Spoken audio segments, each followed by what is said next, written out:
Good morning student. છેલ્લે આપણે preparation of hello આલ્કેનની વાત કરતા હતા. સ્ટાર્ટ કર્યો topic preparation of hello alkane. એમાં સૌથી પહેલાં હેલો આલ્કેન આલ્કોહોલમાંથી બનાવવાની વાત કરતા હતા. સો મેકેનિઝમ એની બાકી હતી. ટોપિક આપણો લઈએ પ્રિપેરેશન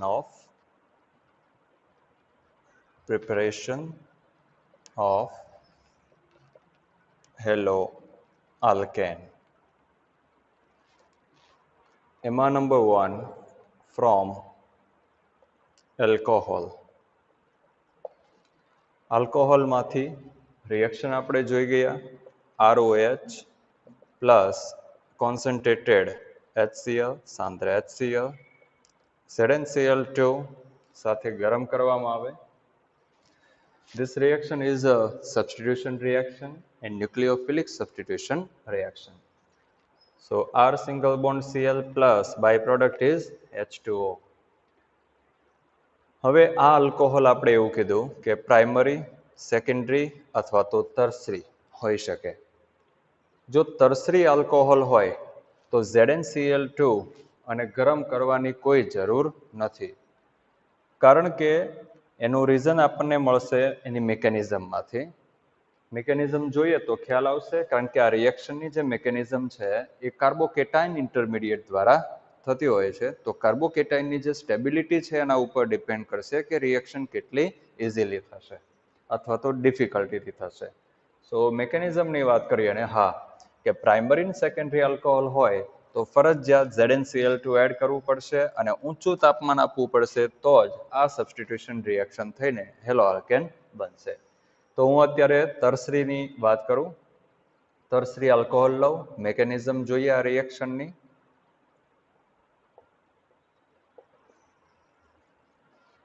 એની અંદર સ્ટેપ નંબર 1. સ્ટેપ 1માં કાર્બન એની સાથે OH.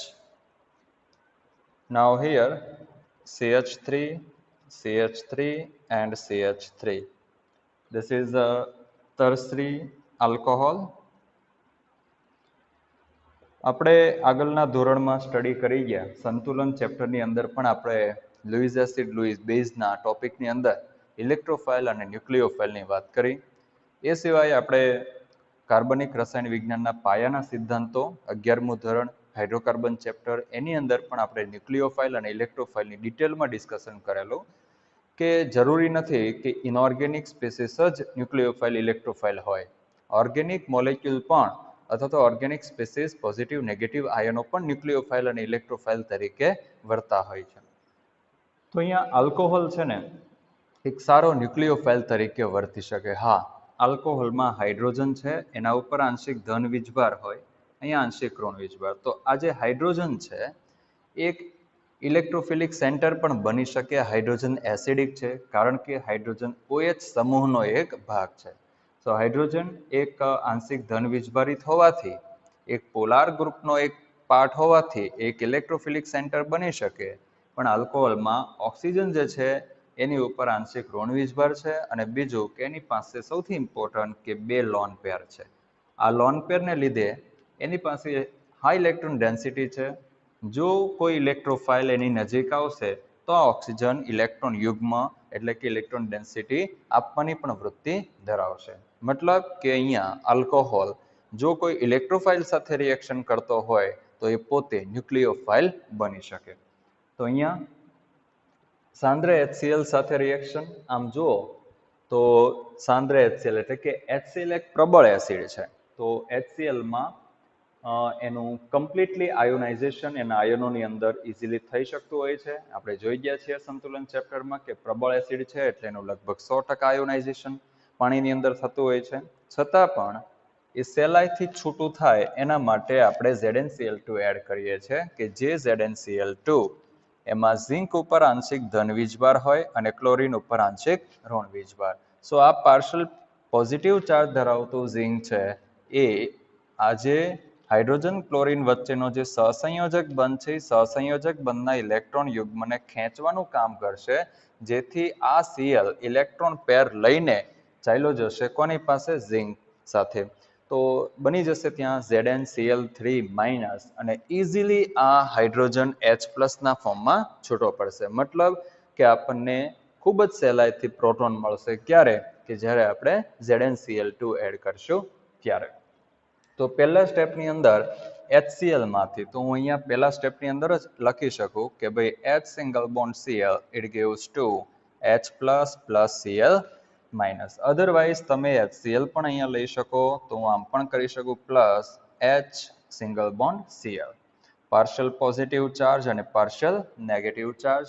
હવે જો HCl ની અંદર આ જે પોઈન્ટ છે આ એક ઇલેક્ટ્રોફિલિક સેન્ટર બને છે, જ્યારે આલ્કોહોલની અંદર જે ઓક્સિજન છે એક ન્યુક્લિયોફિલિક સેન્ટર બને છે, એક ન્યુક્લિયોફિલિક સેન્ટર બનશે. તો અહીંયા ઇલેક્ટ્રોન ડેન્સિટી હાઈ છે, અહીંયા ઇલેક્ટ્રોન ડેન્સિટી લો છે, તો અહીંયાથી ઇલેક્ટ્રોન યુગ્મ કોના ઉપર જશે? હાઇડ્રોજન ઉપર, કે જેને લીધે આ હાઇડ્રોજન આ બંધનું જે ઇલેક્ટ્રોન યુગ્મ છે સહસંયોજક બંધનું, કે જે ઓલરેડી ક્લોરીન ખેંચે છે, બરાબર, આ બંધનું ઇલેક્ટ્રોન યુગ્મ ક્લોરીન ખેંચે છે. જેવી ઇલેક્ટ્રોન ડેન્સિટી ઓક્સિજન પરથી હાઇડ્રોજન ઉપર આવશે તો અહીંયા ઇલેક્ટ્રોન ડેન્સિટી ઇન્ક્રીઝ થશે. તો એને ઘટાડવા માટે હાઇડ્રોજન આ બંધનું ઇલેક્ટ્રોન યુગ્મ કોને આપી દેશે? ક્લોરીનને. અને આમ પણ ક્લોરીનની વિદ્યુત ઋણતા વધુ છે એટલે એ બંધનું ઇલેક્ટ્રોન યુગ્મ સારી રીતે ખેંચે. પણ જેવું અહીંયાથી ઇલેક્ટ્રોન ડેન્સિટી આવશે તો આ બંધનું ઇલેક્ટ્રોન યુગ્મ તરત જ ક્લોરીન ઉપર શિફ્ટ થઈ જશે અને આ બંધ તૂટી જશે. તો અહીંયા રિવર્સિબલ. જો તમે અહીંયા ક્લોરીન ન લો તો પણ ચાલશે, ખાલી H+ લો, કારણ કે આપણે ખબર છે કે આ એક ટાઈપનો શું છે? પ્રબળ એસિડ છે. તો પ્રબળ એસિડ હોવાથી આ બંધનું એના જલીય દ્રાવણની અંદર કમ્પ્લીટલી આયોનાઇઝેશન થઈ જ ગયેલું હોય છે, Cl-. આ રીતે તમે 4 લોન પેર બતાવી શકો. તો સીધું જ અહીંયા હાઇડ્રોજન પ્લસ એટલે કે H+ આયન લો તો પણ ચાલશે. અને ત્યાર પછી છેલ્લા સ્ટેપની અંદર Cl- ક્લોરાઇડ આયનનો તમે ઉપયોગ કરી શકો. અને આમ રાખવું હોય તો પણ ચાલશે. હવે જુઓ અહીંયા શું બનશે? તો CH3 કાર્બન, એની સાથે CH3 and now here oxygen, hydrogen, અને HCl માનો હાઇડ્રોજન અહીંયા જોડાઈ જશે. એક લોન પેર બાકી રહેશે અને આની ઉપર આવી જશે પ્લસ ચાર્જ, અને ત્યાર પછી Cl-. Okay, chloride ion. This species is called oxonium ion. આને શું કહેવામાં આવે છે? ઓક્ઝોનિયમ ion. Otherwise, it is also called protonated alcohol because this is proton and this is alcohol combined to form protonated alcohol. સો જો અહીંયાથી hydrogen, આ હાઇડ્રોજનને કાઢો, બરાબર, તો ઉપરથી પ્લસ નીકળી જશે. તો એક ટાઈપનું શું છે? આલ્કોહોલ. આલ્કોહોલમાં પ્રોટોન નાખીને જે સ્પીસીસ બને એને શું કહેવામાં આવે? પ્રોટોનેટેડ આલ્કોહોલ. તો આનું બીજું નામ આપી દઈએ પ્રોટોનેટેડ આલ્કોહોલ. તમે આનું IUPAC નામ પણ લખી શકો, બરાબર. આપને ખ્યાલ જ છે કે અહીંયા position 1, 2 and 3. Okay, so 2-methyl propane 2-ol. So 2-methyl propane 2-ol. પણ આપણે ખાસ ફોકસ મિકેનિઝમની અંદર આના ઉપર કરવાનું છે કે ભાઈ આ એક નબળો ન્યુક્લિયોફાઇલ છે. નબળો શું કામ? કારણ કે કમ્પ્લીટ માઇનસ ચાર્જ નથી, એના ઉપર આંશિક ઋણ વીજભાર છે અને લોન પેર છે, બરાબર. કમ્પ્લીટ માઇનસ ચાર્જ હોય ને તો ઇલેક્ટ્રોન ડેન્સિટી હાઈ હોય તો એ સ્ટ્રોંગ ન્યુક્લિયોફાઇલ બને, તો એની આપવાની વૃત્તિ કેવી હોય? વધારે. હા, આ ભલે નબળો છે પણ આ કેવો છે? એક પ્રબળ ઇલેક્ટ્રોફાઇલ છે. જનરલી આ બોન્ડ તૂટી જ ગયેલો હોય છે, H+ લો એટલે એક પ્રબળ ઇલેક્ટ્રોફાઇલ. તો એ ઘણી સારી રીતે આ ઇલેક્ટ્રોન પેરને ખેંચી શકશે. ઓકે, હવે જો આમ જુઓ તો આ રિએક્શન થોડી સ્લો પણ કહી શકાય, બરાબર, કારણ કે અહીંયા આપણે શું કરવાનું છે? એક ટાઈપનો બોન્ડ સહસંયોજક બંધ તોડવાનો છે. અહીંયા જે આ બન્યું છે પ્રોટોનેટેડ આલ્કોહોલ અથવા તો ઓક્ઝોનિયમ આયન. ઓક્ઝોનિયમ આયન ક્યારે કહેવાય ને ઓક્સાઇડ આયન ક્યારે કહેવાય? જો CH3O અને એના ઉપર આ રીતે માઇનસ ચાર્જ કરવામાં આવે તો આને કહેવાય મિથોક્સાઇડ આયન. ઓકે, ઓક્સિજન એક બંધથી જોડાયો હોય અને માઇનસ ચાર્જ હોય આમ જો તો O-2 આને શું કહેવામાં આવે? Oxide ion. બરાબર, ઓક્સાઇડ આયન આલ્કાઇલ ગ્રુપ સાથે એટેચ છે તો મિથાઇલ ગ્રુપ અને ઓક્સાઇડ, સો મિથોક્સાઇડ, બરાબર, એને એક જનરલ નામ છે એનો આલ્કોક્સાઇડ. આલ્કાઇલ ગ્રુપ છે તો જનરલ નામ આપીએ તો આલ્કોક્સાઇડ, મિથાઇલ ગ્રુપ છે તો મિથોક્સાઇડ એને કહેશું. અને અહીંયા માઇનસ ચાર્જ છે, પણ જ્યારે પ્લસ ચાર્જ હોય ત્યારે એને ઓક્સાઇડ આયન ના કહેવાય. માઇનસ ચાર્જ હોય ને ત્યારે જ એને ઓક્સાઇડ આયન કહેવાય. અહીંયા પ્લસ ચાર્જ છે અને એ ઓક્સિજન 3 બંધથી બોન્ડેડ હોય ને એની સાથે જો કોઈ આલ્કાઇલ ગ્રુપ એટેચ હોય ત્યારે એને શું કહેવામાં આવે છે? ઓક્ઝોનિયમ આયન. ત્યાર પછી સેકન્ડ સ્ટેપની વાત કરીએ, સ્ટેપ નંબર 2. સ્ટેપ નંબર 2 ની અંદર ઓક્ઝોનિયમ આયન લેશું. નાઉ CH3, here carbon, CH3, oxygen, H with one lone pair and plus charge. તમને ખબર છે કે અહીંયા 2 લોન પેર છે. એક લોન પેર છે એ હાઇડ્રોજન સાથે બંધ બનાવવામાં યુઝ થઈ ગઈ, તો હાઇડ્રોજનના 2 બંધ થયા, એક ઓક્સિજન અને આ હાઇડ્રોજન. બરાબર, એક ઓક્સિજન સાથે અને આ બાજુ તો બોન્ડ હતો જ, અને હાઇડ્રોજન કેટલા બોન્ડ બનાવશે? એક જ. ક્યારે 2 બોન્ડ નહીં બનાવે, એટલે એને એક બોન્ડ ફરજિયાત તોડવો પડશે અને એ આ બંધ તોડી નાખશે, વધારે વિદ્યુત ઋણ ક્લોરીનને પેર આપી દેશે. એટલે એક ઇલેક્ટ્રોન પેર જે છે એ હાઇડ્રોજન સાથે બંધ બનાવવામાં યુઝ થઈ ગઈ છે. બરાબર, યુઝ થઈ ગઈ છે એટલા માટે એની પાસે એક પેર વધશે અને એને એક ઇલેક્ટ્રોન, જો એક પેર છે, બરાબર, એમાંથી એણે શું કર્યું? આખી પેર હાઇડ્રોજન સાથે યુઝ થઈ ગઈ છે. માની લો કે એ પેર અહીંયા છે, અહીંયા છે, કે તો બંને જે ઇલેક્ટ્રોન હતા એ કોના હતા? ઓક્સિજનના.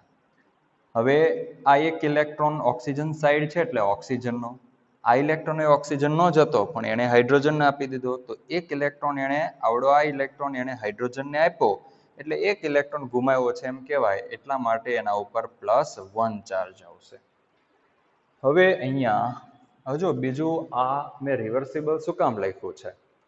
રિવર્સિબલ લખવાનું રીઝન એ છે, આમ તો ટેક્સ્ટબુકની અંદર જે મિકેનિઝમ આપી હોય એની અંદર રિવર્સિબલ શું કામ એનું કોઈ જાતનું કોઈ જગ્યાએ મિકેનિઝમમાં એક્સપ્લેનેશન નથી હોતું, પણ આપણે એવું સમજી શકીએ કે આ ઓક્સિજન ઉપર પ્લસ ચાર્જ આવ્યો એટલે હવે શું થશે કે ઓક્સિજન પર પ્લસ ચાર્જ આવ્યો છે તો આ બંધનું ઇલેક્ટ્રોન યુગ્મ, એક તો ઓક્સિજન વધારે વિદ્યુત ઋણ છે એમાં એના ઉપર પ્લસ ચાર્જ, ઓક્સિજન ઉપર પ્લસ ચાર્જ હોય કોઈ દિવસ? ઓક્સિજન જનરલી માઇનસ ચાર્જ બનાવવાની વૃત્તિ ધરાવતો હોય કારણ કે વધારે વિદ્યુત ઋણ છે. તો અહીંયા ઓક્સિજન ઉપર પ્લસ ચાર્જ આવ્યો એનો મતલબ કે આ ઓક્સિજન ઇલેક્ટ્રોન ખેંચવાની હવે પ્રબળ વૃત્તિ ધરાવશે, તો એ આ બંધના ઇલેક્ટ્રોન યુગ્મોને જ ખેંચવાનું ચાલુ કરી દેશે. આ આલ્કાઇલ ગ્રુપ છે એ પણ આ બાજુ ધકેલશે તો ખરા જ, પણ આ જે બંધ છે ને એ સૌથી સારામાં સારો ધ્રુવીય છે કારણ કે ઓક્સિજન અને હાઇડ્રોજન વચ્ચે વિદ્યુત ઋણતાનો તફાવત ખૂબ જ મોટો છે. અને એમાંય પાછું ઓક્સિજન ઉપર પ્લસ ચાર્જ, તો જોરદાર આ પેર ખેંચાશે જેને લીધે અહીંયા આંશિક ધન વીજભારો ઉત્પન્ન થશે. તો અહીંયા આંશિક ધન વીજભાર ઉત્પન્ન થયા 2 જગ્યાએ એટલે આ જે બંને સેન્ટરો છે એ કેવા બની જશે? ઇલેક્ટ્રોફિલિક સેન્ટર બનશે. મતલબ કે હાઇડ્રોજન ઉપર ઇલેક્ટ્રોન ડેન્સિટી સારામાં સારી ઘટશે. હવે શું થશે? તો આ ક્લોરાઇડ આયન છે ત્યાં ઇલેક્ટ્રોન ડેન્સિટી કેવી છે? મેક્સિમમ છે. બરાબર, તો અહીંયાથી આ ઇલેક્ટ્રોન ડેન્સિટી પાછી રિવર્સ જશે. રિવર્સ જશે તો શું થશે? હાઇડ્રોજન ક્લોરીન સાથે જોડાશે અને આ બંધનું ઇલેક્ટ્રોન યુગ્મ કોના ઉપર ચાલ્યું જશે? ઓક્સિજન ઉપર. આ બંધ તૂટી જશે. તૂટશે તો શું થશે? જો આ બંધ તૂટ્યો, બરાબર, હાઇડ્રોજન જોડાઈ ગયો ક્લોરીન સાથે, તો શું થઈ ગયું? HCl અને બીજું આલ્કોહોલ. અહીંયાથી બંધ તૂટ્યો એટલે એથી પ્લસ પણ કેન્સલ થઈ ગયો, તો અહીંયાથી આપણને આલ્કોહોલ છૂટો પડશે. મતલબ કે રિએક્શન કેવી થઈ ગઈ? રિવર્સ થઈ ગઈ. હવે જો તમે ખાલી અહીંયા H+ લઈને આ બનાવશો આ રીતે તો તમને બહુ ખ્યાલ નહીં આવે કે ભાઈ રિવર્સ રિએક્શન કઈ રીતે થાય, પણ જો તમે HCl લેશો તો તમને ખ્યાલ આવી જશે. કારણ કે અહીંયા જો H+ લીધું તો એ H+ તો સીધો ઓક્સિજન સાથે જોડાઈને આ સ્પીસીસ ઓક્ઝોનિયમ આયન જ આપશે. આ Cl- તો તમને નહીં આવે કારણ કે આ બાજુ H+ જ લીધેલો છે. એટલે આ જો Cl- અહીંયા દેખાશે તો તમને ખ્યાલ આવી જશે કે ભાઈ આ બંને હાઇડ્રોજન તો જોરદાર એસિડિક છે. ખ્યાલ આવે છે? કારણ કે એના ઉપર સારામાં સારો પ્લસ ચાર્જ છે, તો હાઇડ્રોજન ઉપર પ્લસ ચાર્જ એટલે એની વૃત્તિ તો કેવી થઈ ગઈ? સારામાં સારી ઇલેક્ટ્રોફાઇલ જેવી, એક લુઈસ એસિડ જેવી વૃત્તિ થઈ ગઈ કે જેની વૃત્તિ ઇલેક્ટ્રોન મેળવવાની હોય છે. તો એ તરત જ સી અને Cl ઉપર કમ્પ્લીટ માઇનસ ચાર્જ, તો એ તો electron high electron density species છે. તો એ સહેલાઈથી ઇલેક્ટ્રોન યુગ્મ H ને આપીને બંધને તોડીને રિવર્સ રિએક્શનથી આવું બનાવી શકે. એટલા માટે આપણે અહીંયા શું કર્યું છે? રિવર્સિબલ. હવે જોઈએ અહીંયા કે ભાઈ ઓક્ઝોનિયમ આયન, બરાબર. ઓક્ઝોનિયમ આયનમાં શું થશે કે આ જે આખો ભાગ છે આ એક સારામાં સારો આલ્કાઇલ ગ્રુપ છે અને આ મને તૃતીયક આલ્કાઇલ ગ્રુપ દેખાય છે. તો તૃતીયક આલ્કાઇલ ગ્રુપ, હવે જો અહીંયા પ્લસ આઈ અસર જનરેટ થશે. કઈ અસર ઉત્પન્ન થશે? પ્લસ આઈ. આપણે 11મા ધોરણની અંદર રસાયણ વિજ્ઞાન, કાર્બનિક રસાયણ વિજ્ઞાન ચેપ્ટરમાં સ્ટડી કરી ગયા છે. પ્લસ આઈ અને માઇનસ આઈ ખૂબ જ ઇમ્પોર્ટન્ટ ઇફેક્ટ છે, પ્લસ આઈ અસર અને માઇનસ આઈ અસર. તો તમને ત્યાં મેં કીધેલું કે તૃતીયક આલ્કાઇલ ગ્રુપ હોય તો એની પ્લસ આઈ અસર જે છે, ઇલેક્ટ્રોન દાતા તરીકેની જે અસર છે, પ્રેરક અસર, એ ખૂબ જ ઇફેક્ટિવ હોય છે. કારણ કે આ કાર્બન સાથે 3 હાઇડ્રોજન, ત્યાંથી ડેન્સિટી આવશે, તો અહીંયાથી, અહીંયાથી અને અહીંયાથી, તો એમ 3 ટાઈમ્સ આ બાજુની તરફ ઇલેક્ટ્રોન ડેન્સિટી જાય. એનો મતલબ કે આ ઓક્સિજનને ઉપર પ્લસ ચાર્જ, તો ઇલેક્ટ્રોન ડેન્સિટી તો જોઈએ જ છે. અને આ દાતા, સારામાં સારું આ કેવું છે? ઇલેક્ટ્રોન દાતા છે. તો આ ઇલેક્ટ્રોન યુગ્મ સહેલાઈથી, આમ જુઓ તો એટલી બધી સહેલાઈથી તો નહીં, કારણ કે કાર્બન ઓક્સિજન બંધ એ સહસંયોજક બંધ છે, સિગ્મા બંધ છે, એટલે સહેલાઈથી તૂટતું નથી. આમ જુઓ તો જેટલું ઇઝીલી આ જે સ્ટેપ થાય છે ને, એટલું ઇઝીલી આ સ્ટેપ નથી થતું. શું કામ? કારણ કે જો આની પાસે લોન પેર છે, લોન પેર તો ઓક્સિજનના કેન્દ્ર સાથે એકદમ નબળી રીતે એટેચ થયેલા હોય છે. અને બીજું કે આમાં તો લગભગ H+ હોય જ છે, એટલે કે આયોનાઇઝ થઈ ગયેલો હોય છે. એટલે એક સારામાં સારો સ્ટ્રોંગ ઇલેક્ટ્રોફાઇલ છે. આ એક સારામાં સારો સ્ટ્રોંગ ન્યુક્લિયોફાઇલ તો ના કહેવાય, પણ લોન પેર છે એની પાસે, પેલો પ્રબળ છે એટલે એ ખેંચી લેશે. એટલે કમ્પેર ટુ જોઈએ તો આ જે સ્ટેપ છે ને એ ફાસ્ટ હોય છે. કોની કમ્પેરમાં? સેકન્ડ સ્ટેપની કમ્પેરમાં. કમ્પેરિઝન કરીએ છીએ. બાકી અહીંયા તે આમ જુઓ તો આ બંધ તો તોડવાનો જ હોય, પણ જનરલી આપણે એવું માનીએ છીએ કે આ બંધ ઓલમોસ્ટ શું હોય, ભલે સહસંયોજક બંધ છે, સિગ્મા બંધ છે, પણ જનરલી એ તૂટી ગયેલો જ હોય છે. પણ હું આ સ્ટેપને ફાસ્ટ કહું છું આની કમ્પેરમાં, કારણ કે અહીંયા તો જો કોઈ રિએજન્ટ છે નહીં અને સિગ્મા બંધ એની જાતે જ તૂટવાનો છે. એ કઈ અસર? કોઈ રિએજન્ટને લીધે, કોઈની સાથે રિએક્શન થવાથી સિગ્મા બંધ તૂટે એવું નથી. અહીંયા સિગ્મા બંધ તૂટે છે ઇલેક્ટ્રોન દાતા તરીકેની અસરને લીધે. એટલે આ છે ને એ ઇલેક્ટ્રોન ડેન્સિટી પુશ કરીને આ સિગ્મા બંધને તોડવાનું કામ કરે છે. તો આ બંધ એટલો સહેલાઈથી નહીં તૂટે, એટલા માટે આ જે સ્ટેપ છે એ કેવું છે? સ્લો છે. Okay, compare to first step. તો હવે શું થશે કે તમે એ પણ જોઈ શકો કે આ બંધનું ઇલેક્ટ્રોન યુગ્મ આ બાજુની તરફ આવે તો ઓક્સિજન ઉપરનો પ્લસ ચાર્જ રિમૂવ થાય. બીજું એ કે અહીંયાથી અહીંયા તમને H2O દેખાય છે, દેખાય?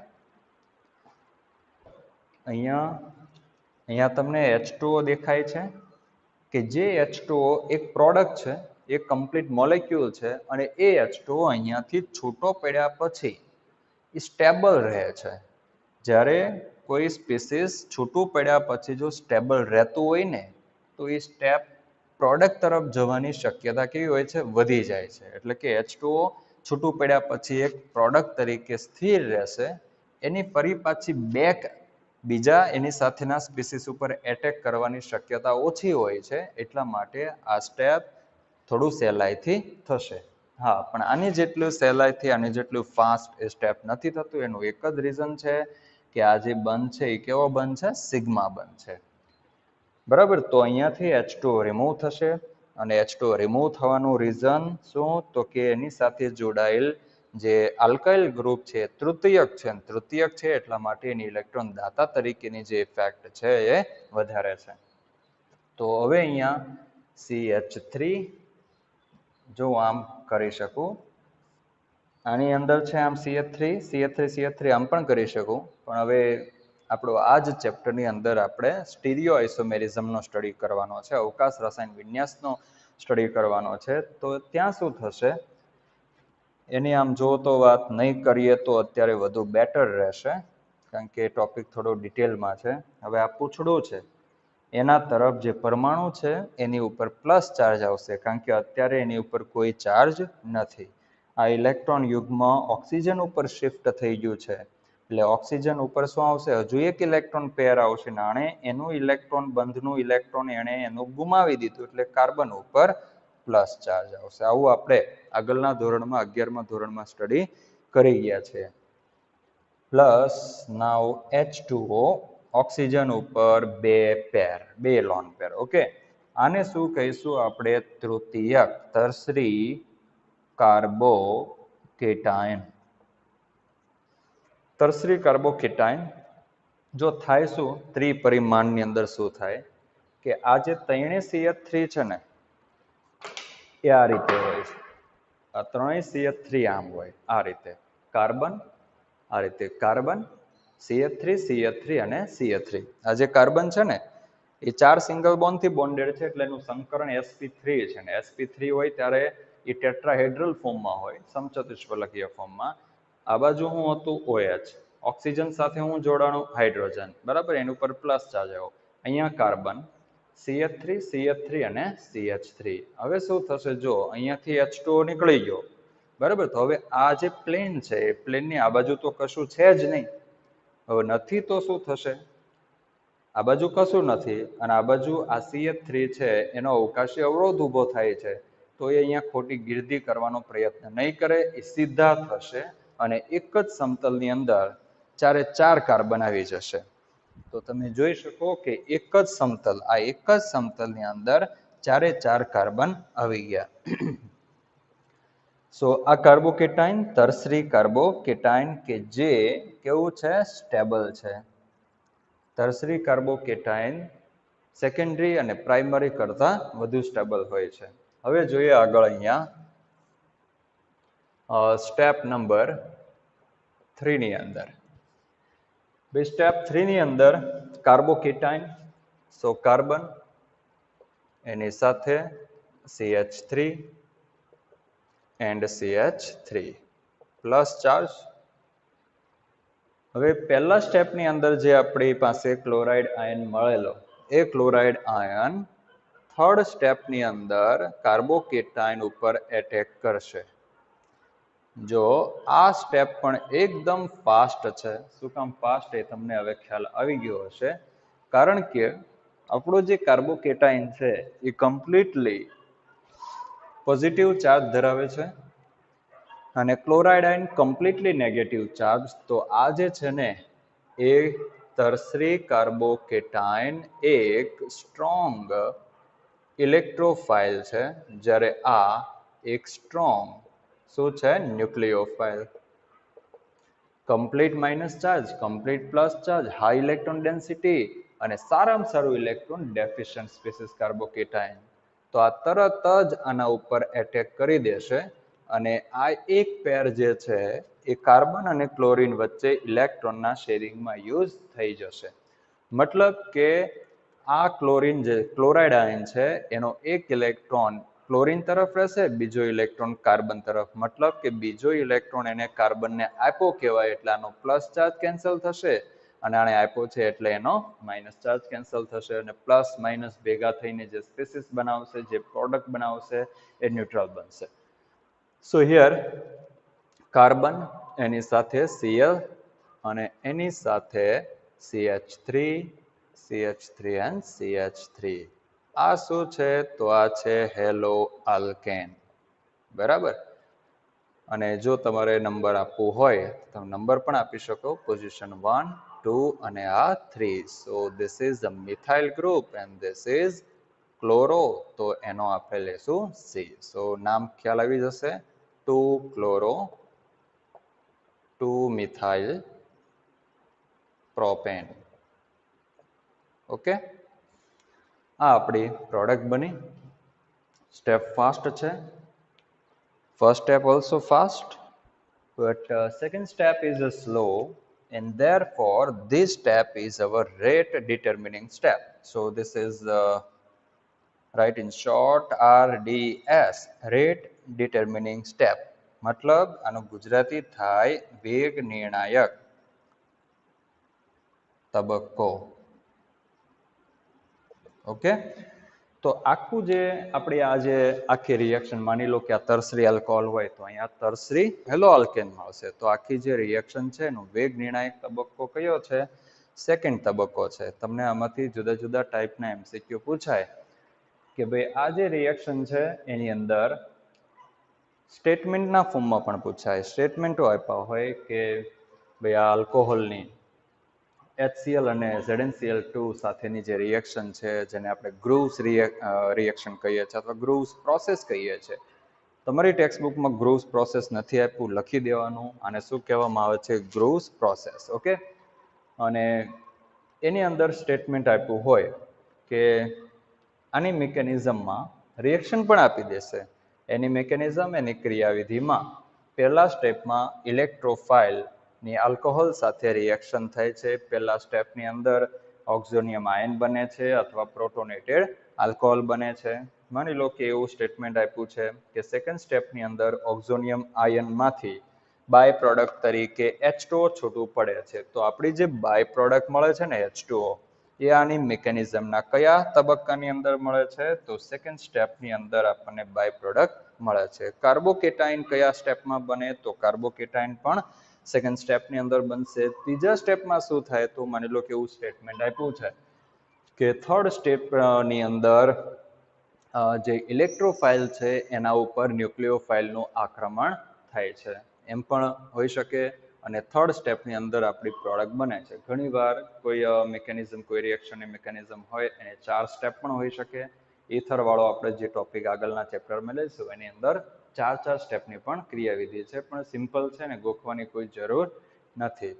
જો તમે ફંડામેન્ટલ જાણતા હો, 11મા ધોરણનું જે આપણે ચેપ્ટર ચલાવ્યું છે બંને ઓર્ગેનિકના ચેપ્ટર, એને ફરી પાછા વારંવાર વાંચવા, એની બધી જે અસરો છે એના વિશે જો ખ્યાલ હશે તો આની ગોખણપટ્ટી કરવાની જરૂર રહેશે નહીં. અને બીજું ખાસ એ ધ્યાન રાખે કે જે લોકોને તકલીફ થાય છે, યાદ નથી રહેતું, ઓછા ટકા આવે છે, તો એ લોકોએ મિકેનિઝમ ઉપર બહુ ફોકસ આપવાની જરૂર નથી. જે લોકોને A1 ગ્રેડ લાવવાનું છે, કોમ્પિટિટિવની અંદર જેને ઇન્ટરેસ્ટ છે, એ લોકો જ મિકેનિઝમ ઉપર ધ્યાન આપે. બાકીના બધા ખાલી રિએક્શન જ યાદ રાખે કે ભાઈ આ પ્રક્રિયાકારક છે અને આ રિએજન્ટો અને કેટેલિસ્ટની હાજરીમાં રિએક્શન થવાથી કઈ પ્રોડક્ટ મળે છે અને બાય પ્રોડક્ટ કઈ બને છે, એના ઉપર જ ખાસ ફોકસ કરે.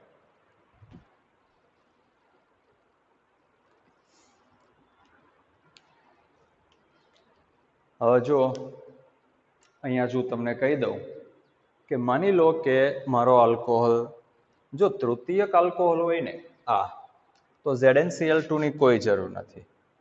ફક્ત રૂમ ટેમ્પરેચર લેશો તો પણ ચાલશે. Room temperature and no need to ZnCl2. So no ZnCl2. Why? Because here we take a tertiary alcohol. આપણે શું લીધું છે અહીંયા? Tertiary alcohol. તો સિમ્પલ, આ બે નહીં હોય, રૂમ ટેમ્પરેચર જ હશે, તમે હીટ નહીં કરો આગળ મેં કીધું એ મુજબ, પણ સેકન્ડરી અને પ્રાઇમરી હશે તો ફરજિયાત ઊંચું તાપમાન આપવું પડશે, ZnCl2 લેવું પડશે. એનું રીઝન શું છે તો એના માટે આપણે જોઈએ. આમ તો જેને સમજ પડવાની છે એને પડી જ ગઈ છે કે જો હું અહીંયા સેકન્ડરી આલ્કોહોલ લઉં તો મને જે સેકન્ડ સ્ટેપમાં કાર્બોકેટાઇન મળશે એ કેવો મળશે? સેકન્ડરી મળશે. આમ જો તો તમે સ્ક્રીનશોટ લઈ શકો, અને કારણ કે હું આની અંદર જ તમને બતાવી દઉં. જો કે આ જે CH3 છે એની જગ્યાએ હવે હું હાઇડ્રોજન લઈ લઉં, બરાબર? તો OH ગ્રુપ જે કાર્બને એટેચ છે એ 2 કાર્બને એટેચ છે, એટલે હવે આ બની જશે સેકન્ડરી આલ્કોહોલ. તો અહીંયાથી મારે શું કરવું પડશે? હાઇડ્રોજન કાઢો, CH3 કાઢીને H લગાવી દઉં, બરાબર? તો અહીંયા શું કરી દઉં? H લગાવી દઉં, અને અહીંયા કોઈ એક મિથાઇલ ગ્રુપની જગ્યાએ લગાવી દઉં H.